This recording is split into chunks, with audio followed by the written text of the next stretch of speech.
Today I'm with Carlos Garcia, one of the top producers within the Kais Company, who's been with the Kais Company since 1995. In fact, in his first year, Carlos, you were the Rookie of the Year with the Kais Company. Yes, How did you do that in your first year? Well, mainly for sale by owners, I concentrated on that. I would drive in the morning every couple hours, different neighborhoods, take down the information, and then do my research, contact them, and then make the appointment.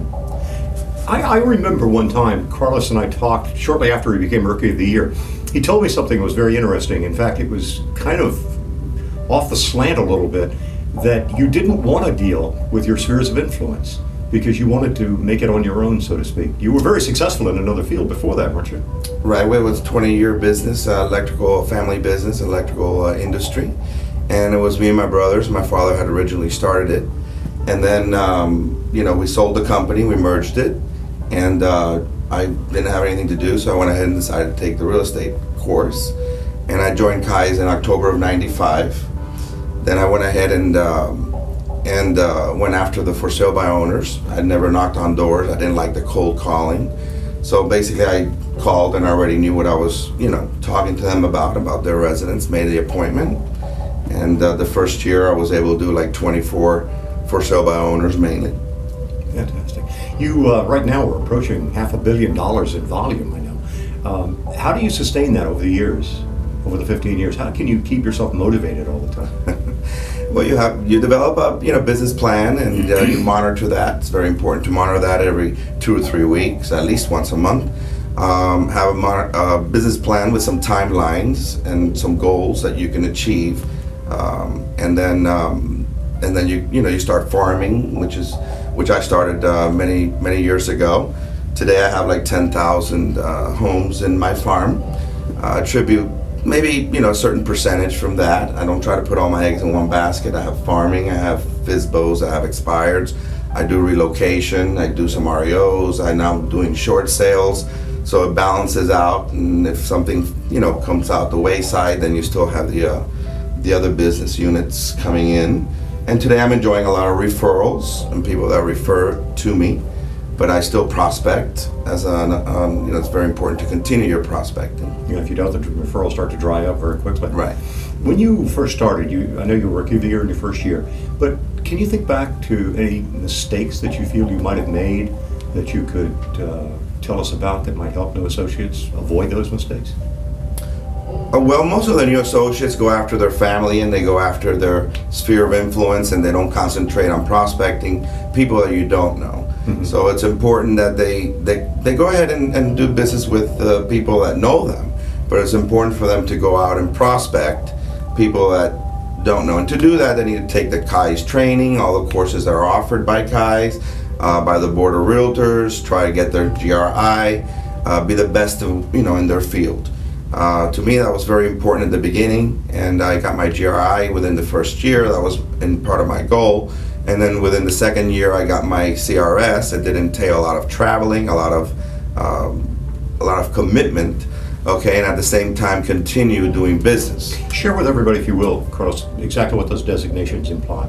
The GRI is a graduate of the Realtor Institute, and I think every agent should really go through that. If you want to be a value-added agent, when you're in front of a seller and you're offering your services, it's not for you to show the house and sell the house, but to make sure you have a smooth sale, throughout the process. And to do that, you have to make sure you're, well trained. So that's the GRI, which I recommend to every associate. The CRS is a Certified Residential Specialist, and that's a very intense training in sales and listing, property types, construction,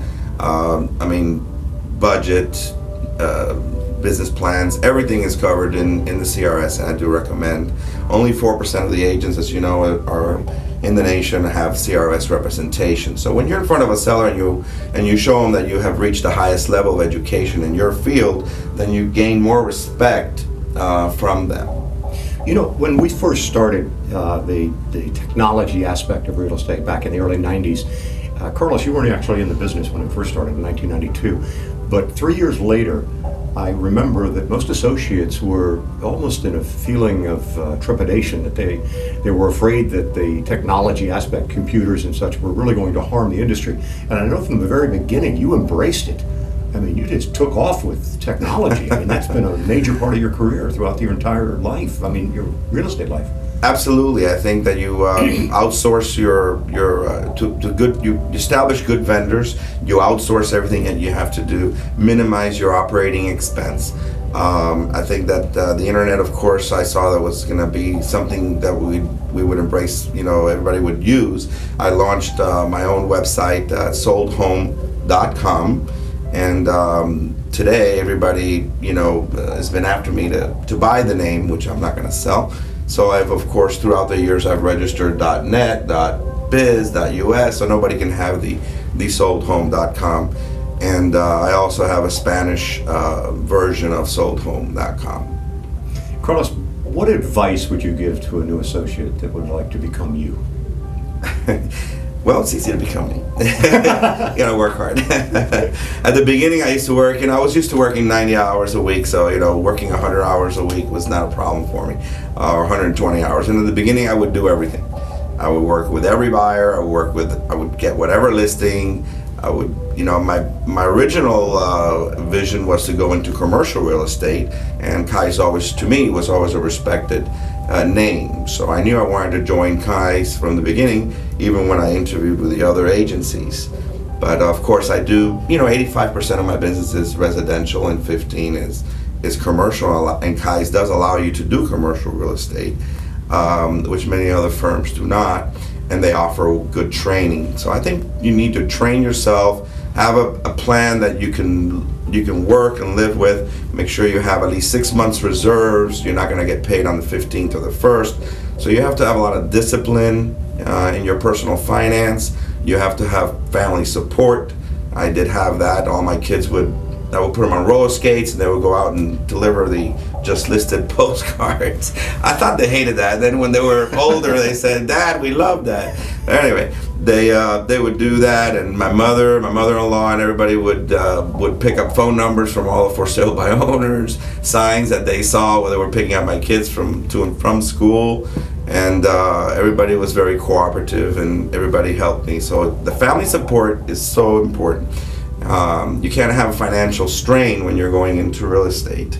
It's a business, and you have to treat it that way, and you have to be aware that you're not going to receive your first check until maybe 6 months down the road. And that's unfortunately one of the biggest problems in our industry, where there's no payroll. And they don't have to be able to sustain themselves. Exactly. Right. Carlos Garcia, top producer within the Kai's company from our Kendall Sunset office. Carlos, thank you very much for your time. I really appreciate it. Thank you.